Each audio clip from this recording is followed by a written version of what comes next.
Hello. Hello madam, నేను దివాకర్ని. Cooker repair చేయడానికి వస్తానని చెప్పాను కదా, మీరు పంపించిన లొకేషన్లోనే ఉన్నాను మేడం.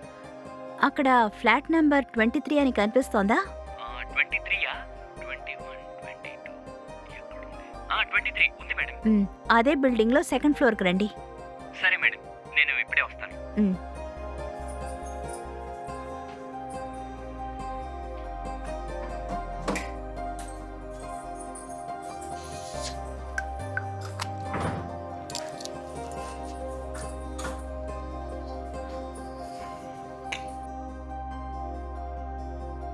మేడం, మీరు తనుశ్రీ కదా? అవును.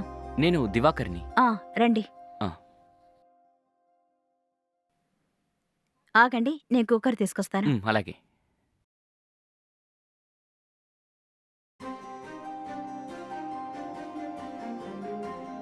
ఇదిగోండి. ప్రాబ్లం ఏంటండి? ఏమైందో తెలీదండి, ఆన్ కావట్లేదు. సరే, నేను చూసి చెప్తాను.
తీసుకోండి.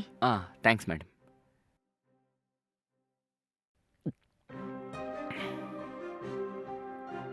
ఏం లేదు మేడం, చిన్న లూజ్ కనెక్షన్ అంతే. సెట్ అయిపోయింది. ఒకసారి మీరు చూడండి మేడం, పనిచేస్తుంది.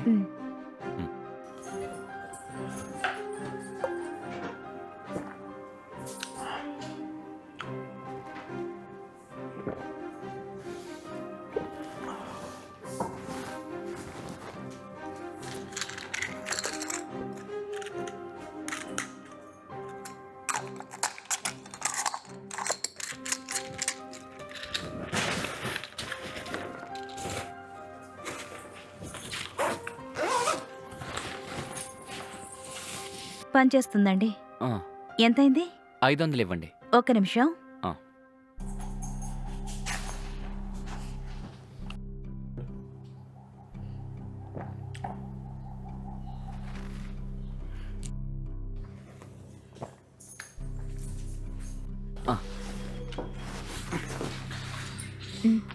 సరే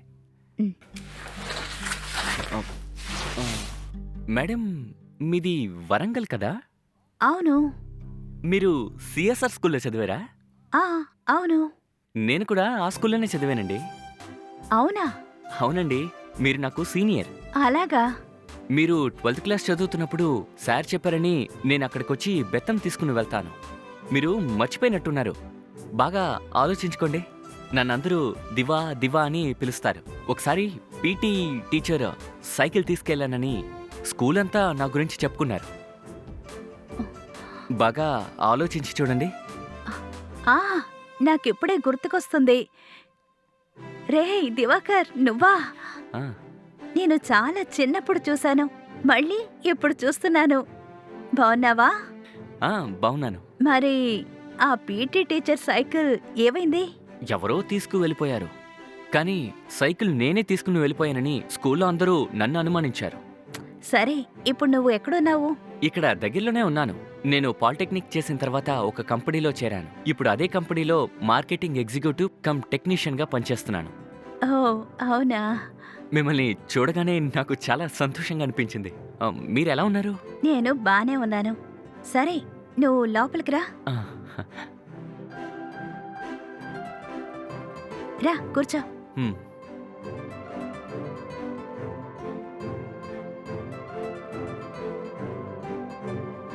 నువ్వు ఇక్కడికొచ్చి నన్ను గుర్తుపట్టడం మూలంగా మన స్కూల్ టైం అంతా నాకు గుర్తొచ్చింది. అవునా? ఉమ్, ఆ, ఆ, సరే, మీ ఆయన ఇక్కడ లేరా? ఆ, అది ఆ, ఆ, ఏమైంది? నాకు చెప్పడం ఇష్టం లేదా?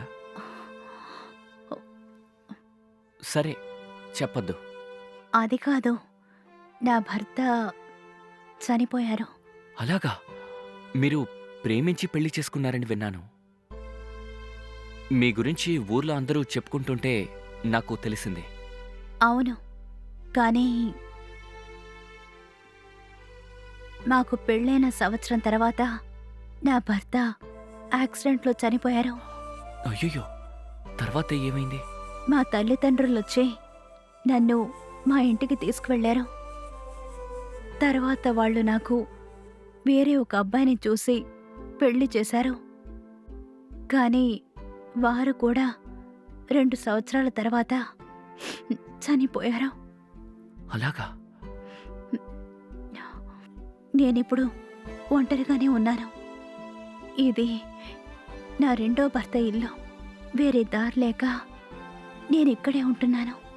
మరి మీ రెండో భర్త ఎప్పుడు చనిపోయారు? 3 సంవత్సరాలైంది. మరి ఇంకో పెళ్లి చేసుకోవచ్చు కదా? ఎందుకులే, మొదటి పెళ్లి నేనిష్టపడి చేసుకున్నాను. వారు చనిపోయారు. రెండో పెళ్లి మా అమ్మ నాన్న చూసిన అబ్బాయిని పెళ్లి చేసుకున్నాను. వారు కూడా చనిపోయారు. మళ్ళీ కూడా పెళ్లి చేసుకుంటే నన్ను పెళ్లి చేసుకునేవాళ్ళు చనిపోతారేమోనని నాకు భయం వచ్చింది. నాకు మాత్రమే ఇలా ఎందుకు జరుగుతుందోని అనుకొని అప్పుడప్పుడు నేను చాలా బాధపడుతూ ఉంటాను. కానీ ఏం చేస్తాం, జీవితంలో ఎప్పుడు ఎవరికి ఎలా జరుగుతుందో అదే జరుగుతుంది. మనం ఎక్కడికి వెళ్ళినా మన నీడ మనతోనేగా వస్తుంది. అందుకే జీవితంలో ఇలాగే ఒంటరిగా ఉండిపోవాలని అనుకుంటున్నాను. ఇలా ఉంటే ఎవరికి భారం కాకుండా ఉంటుందని అనుకుంటున్నాను.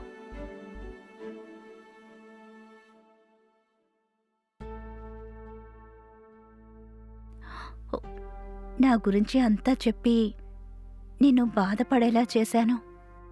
అయ్యో, అలా ఏం కాదు. నా బాధనంతా చెప్పుకొని నా మనసులోని భారాన్ని తగ్గించుకుందామని నీకు చెప్పాను. హ్మ్, అవును, మీరు చెప్పింది కూడా కరెక్టే. ఆ, సరే, నేను వెళ్ళొస్తాను. ఉమ్, తప్పుగా అనుకోకండి. ఇంకా వేరే చోటుకు వెళ్ళి ఇలాగే పనిచేయాలి. ఉమ్, సర్లే, ఎప్పుడైనా ఖాళీగా ఉన్నప్పుడు ఇక్కడికి వస్తాను. సరే, అలాగేరా, మాట్లాడుకుందాం.